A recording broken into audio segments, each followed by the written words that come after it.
ایران کا امریکہ سے ایک بار پھر مذاکرات سے صاف انکار۔ اسرائیلی وزیر دفاع کا خامنہ ای کے ہر جانشین کو نشانہ بنانے کا اعلان۔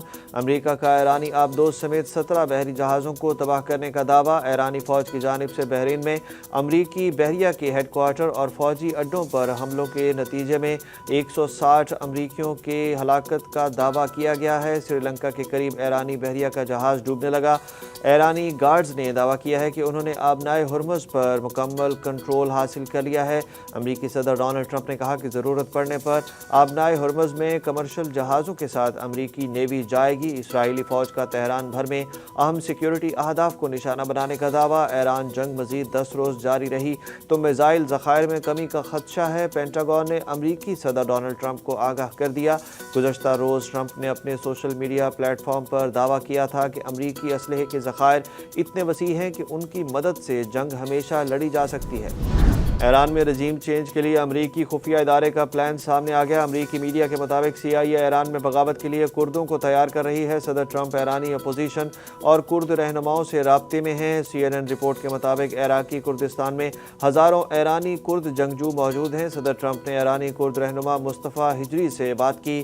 آنے والے دنوں میں ایرانی کرد جنگجو ایران میں زمینی کارروائی کریں گے۔ ایرانی سپریم لیڈر خامنہ ای کی نماز جنازہ اور تدفین کے متعلق نئی معلومات سامنے آ گئیں۔ ایرانی سرکاری میڈیا کے مطابق خامنہ ای کی نماز جنازہ آج تہران میں ادا کی جائے گی، جبکہ تدفین 6 مارچ کو کی جائے گی۔ جنازہ رات 1:30 بجے اٹھایا جائے گا اور 3 روزہ سوگ اور مذہبی تقریبات کے بعد انہیں سپرد خاک کیا جائے گا۔ خامنہ ای کو مشہد میں ان کے والد امام رضا کے مزار کے احاطے میں سپرد خاک کیا جائے گا۔ ایران نے آیت اللہ خامنہ ای کے بیٹے مجتبیٰ خامنہ ای کو نیا سپریم لیڈر منتخب کرنے کا اسرائیلی دعویٰ مسترد کر دیا۔ ایرانی میڈیا کا کہنا ہے کہ ایران کے نئے سپریم لیڈر کے لیے مجلس خبرگان کا اجلاس جاری ہے۔ پاسداران انقلاب نے بتایا کہ نئے سپریم لیڈر کے انتخاب میں تقریباً 1 ہفتے کا وقت لگ سکتا ہے۔ نئے سپریم لیڈر کا انتخاب آیت اللہ خامنہ ای کی تدفین کے بعد ہوگا۔ ایران اسرائیل جنگ کے باعث ملک میں ایندھن کے بحران کا خدشہ۔ سعودی عرب نے پاکستان کو تیل فراہمی کے لیے متبادل روٹ دینے کی یقین دہانی کرا دی۔ وفاقی وزیر پیٹرولیم علی پرویز ملک سے سعودی سفیر نواف سعید مالکی نے ملاقات کی، جس میں خطے کی صورتحال پر تبادلہ خیال کیا گیا۔ علی پرویز ملک نے کہا کہ سعودی ذرائع نے بحیرہ احمر میں واقع بندرگاہ کے ذریعے سپلائی کی سیکیورٹی کی یقین دہانی کرائی ہے، جبکہ پاکستان کے لیے خام تیل اٹھانے کے لیے ایک جہاز پاکستان سے روانہ کرنے کی بھی یقین دہانی کرائی گئی ہے۔ پاکستان کی بیشتر پیٹرولیم سپلائی آبنائے ہرمز کے راستے آتی ہے۔ سعودی سفیر کا کہنا ہے کہ کسی بھی ہنگامی ضرورت کے پیش نظر پاکستان کے ساتھ بھرپور تعاون جاری رکھیں گے۔ پاکستان نے مشرق وسطیٰ تنازع کی شدت میں کمی کے لیے ہر ممکن کوشش کی۔ وزیر اعظم شہباز شریف کی زیر صدارت پارلیمانی جماعتوں کے رہنماؤں اور نمائندگان کے اجلاس میں ان کیمرہ بریفنگ میں پیپلز پارٹی، JUIF، متحدہ قومی موومنٹ پاکستان اور بلوچستان عوامی پارٹی کے اراکین شریک ہوئے۔ تحریک انصاف کا کوئی رکن شریک نہیں ہوا۔ اجلاس کے اعلامیے میں کہا گیا کہ شرکاء نے خطے میں امن کے لیے پاکستان کی جانب سے سفارتی کوششوں کو سراہا۔ شرکاء نے سفارتی کوششیں مزید تیز کرنے کی ضرورت پر زور دیا اور آئندہ کے لائحہ عمل پر تجاویز پیش کی۔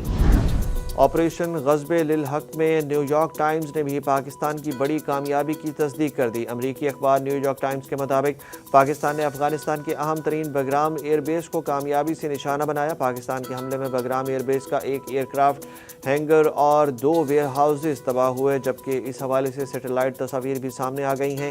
رپورٹ میں دعویٰ کیا گیا کہ پاکستان نے 1 ہفتے کے دوران افغانستان میں فوجی اہداف پر 50 سے زائد فضائی حملے کیے۔ علاقائی جنگی صورتحال کے باعث ایشیائی اسٹاک مارکیٹس میں مسلسل تیسرے روز گراوٹ۔ دبئی اسٹاک مارکیٹ کریش کر گئی، 4.85% تک گراوٹ دیکھی گئی۔ کورین اسٹاک ایکسچینج میں 6 اور جاپان کی منڈیوں میں 3% گراوٹ دیکھی گئی۔ پاکستان اسٹاک ایکسچینج میں 2 روز بعد آج کاروبار کا مثبت رجحان رہا۔ 100 انڈیکس دن بھر اتار چڑھاؤ کے بعد 1354 پوائنٹس کی کمی کے بعد 1,55,777 پوائنٹس پر بند ہوا۔ 26 نومبر احتجاج کیس میں علیمہ خان کو پھر ریلیف مل گیا۔ ATC راولپنڈی نے علیمہ خان کی 1 روزہ حاضری معافی کی درخواست منظور کر کے سماعت 9 مارچ تک ملتوی کر دی۔ علیمہ خان آج بھی پیش نہیں ہوئی تھی۔ حاضری معافی کی درخواست دائر کی تھی۔ عدالت نے ریمارکس دیے کہ آئندہ حاضری معافی نہیں ہوگی۔ عدالت نے بانی چیئرمین سے وکالت نامے سپرنٹنڈنٹ جیل کو تصدیق کر کے وکلاء کو فراہم کرنے کا حکم دے دیا۔